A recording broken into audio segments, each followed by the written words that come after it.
The Assembly will now hear an address by His Excellency Addo Akufo, President of the Republic of Ghana. I request Protocol to escort His Excellency.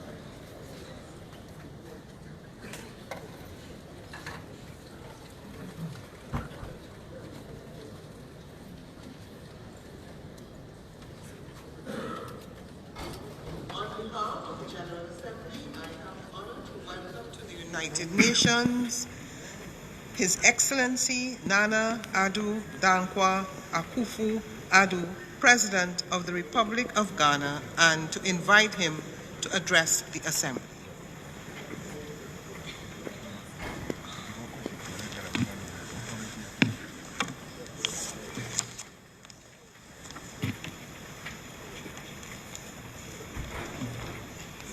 Mr. President, Ghana presents her compliments to you, Mr. President, worthy representative of our great neighbor, the Federal Republic of Nigeria, and extends hearty congratulations on your election to preside over this 74th General Assembly. We extend our appreciation to the President of the 73rd session for her work and commend the brave theme that has been selected for our consideration during this meeting. I note that there is a United Nations accepted definition of poverty, which, like everything undertaken by our institution, tries to find a form of words that is acceptable to all of us. But, Mr. President, it is probably right to say that those of us who live in countries generally referred to as developing countries get somewhat bemused by arguments and complicated definitions of poverty. For us, poverty is a daily reality that we live with and feel. For far too many of our people are burdened with it. It robs us of the dignity that should be the inherent right of every human. We know that our performance as governments will be judged by how successful we are in reducing, preventing, and eradicating poverty in our country. The responsibility is ours as individual sovereign countries, not only to aim at reducing poverty, but actually to create prosperity for all our citizens. We in Ghana certainly are engaged in fighting to eradicate poverty from our country. If the world wants to marshal all its undoubted energies to support this fight, there cannot be a better start than an acknowledgement and a consensus among the nations of the world that indeed poverty anywhere degrades us all, whether in the developed or developing world. Luckily for us, technological advances are short-circuiting the path that leads us out of poverty, and it is no longer the long and tortuous road it used to be. A mere 20 years ago, mobile phones were a rarity that some fear would become a developed world status symbol and another sign of the technology gap between the rich and the poor. Today, the poorest person in the most inaccessible place in the poorest country has a mobile phone, often a smartphone. In many ways, it has transformed our lives. In the year 2000 in Ghana, there were 90,000 mobile phone subscribers. Today, there are more than 41 million subscriptions. This has led to a remarkable difference in communications within our country and with the outside world. A sizable and growing number of the population has been and is being brought into the formal banking sector by the mobile phone. Mr. President, the application of technology can be the tool to set us on the road to prosperity. The modernization of agriculture through the application of technology could well turn out to be the fastest way to make the turnaround that we seek. The young people of the world, especially the youth of Ghana and Africa, have demonstrated their ingenuity and innovative prowess. and we need to enlist them fully in the fight. It would be an easier battle, of course, if trade practices were seen to be more equitable and fair. The question always remains whether the rich nations are prepared for an equitable and fair trading order. It appears that they are not, and we have thus to continue to fight for a fairer world economic order. It should not be lost on anyone that the minerals on which the world depends to move industry and manufacturing are mostly available in Africa. And yet we, who own these fundamental resources by birthright, have remained poor, whilst our minerals have brought vast wealth to nations and peoples outside our continent. It is worth pointing out also that not only do we not get a fair share of the wealth once extracted, our lands, our environment, our oceans are often left devastated by the process, and the competition to gain control over these minerals has often led to insecurity in our countries. I do not seek to blame outsiders for our problems, but since we're being urged to find multilateral solutions, I believe it is worth pointing out that unfairness in the economic order undermines the fight against poverty. Indeed, the flight of capital is continuing the foreign exploitation of Africa, represented by colonialism and imperialism.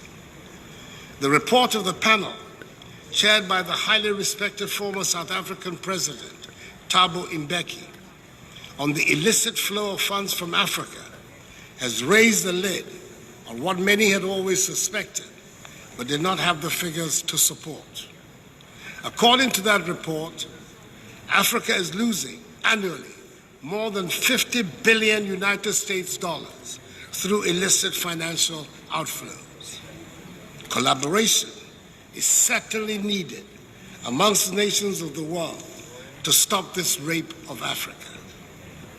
The African Continental Free Trade Area, which recently came into effect, and whose secretariat Ghana has the honor of hosting, is a major collective effort by Africa to get to grips with mastery of her own development. It will be the world's largest free trade area since the formation of the World Trade Organization, and will provide the vehicle for us to trade better among ourselves, offer an opportunity to exploit our abundant wealth and resources for the benefit of our peoples, and give us protection in how to deal with other trading blocs. Mr. President, the fight to eradicate poverty is instinctively linked to quality education, the second part of the problems identified for special attention during this General Assembly meeting. Wherever quality education is available, there's usually prosperity. Throughout the ages, education has been the most equitable source of providing opportunities and has provided the fastest and most reliable route out of poverty. We in Ghana acknowledge that we need an educated and skilled population to be able to compete effectively in the world economy. We're therefore taking the courageous step of spending on education a substantial part of our national revenue, indeed, a third of our nation's budget. Mr. President, in this area also, we can and should employ technology to accelerate the provision of quality education to as many people as possible. Very soon, we might not have to enter classrooms, nor even go to the hallowed grounds of the famous universities to gain access to the knowledge that used to be exclusively available in those institutions. It is possible now for our young people to listen to lectures and watch experiments by famous scientists and scholars on their smartphones and laptops without setting eyes on or physically ever entering an Ivy League university. But to be able to benefit from these opportunities made possible by technology, we need to raise our infrastructure to a basic minimum level. We need to provide reliable electricity and internet services to the people in our towns and villages, and then they can truly enjoy in the benefits of the technology that bring quality education to all. We can then have a realistic expectation of a prosperous future. Mr. President, the General Assembly of the United Nations is usually held at the time of year when the extremes of nature are on display around the world.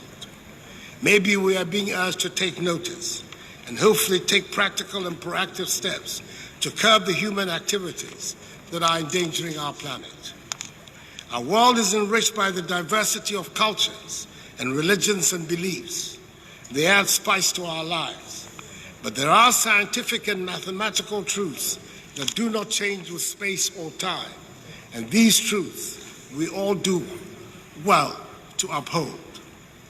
Now that the scientists have spoken on the realities of climate change, I believe it is time to direct our energies to what we can and should do to counteract the danger and stop unnecessary arguments.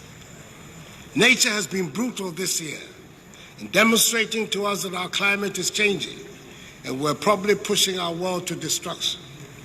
The devastation wreaked by Cyclone Idai, Hurricane Dorian, the extreme summer temperatures across Europe surely provide the evidence, if some were still needed, that it's time to take action to bring back our world from the precipice. This year is the 50th anniversary of the historic landing on the moon, which was a seminal event that celebrated scientific achievement and humanity's triumph. The image that has stayed with me since I was 25 years old and which still brings me true awe and wonder is that picture of the Earth taken from the vantage point the astronauts had, which showed clearly the truth of the one world that we inhabit. We could try to delineate our borders more clearly. We could make clearer distinctions on the basis of color, race, language, and creed. That picture tells us the natural path is to be inclusive. This in no way is meant to paper over the many difficulties we have in our part of the world that we have to overcome, or to suggest that because some parts of the world are developed and prosperous, we can pretend all is well with us as well. In my part of the world, we do not argue over what constitutes poverty.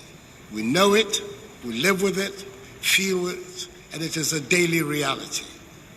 As the old saying goes, birds sing, not because they have answers, but because they have songs.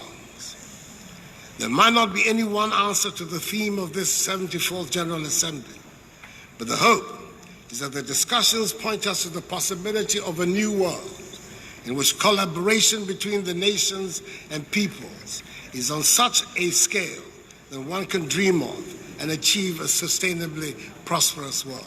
I thank you for your attention.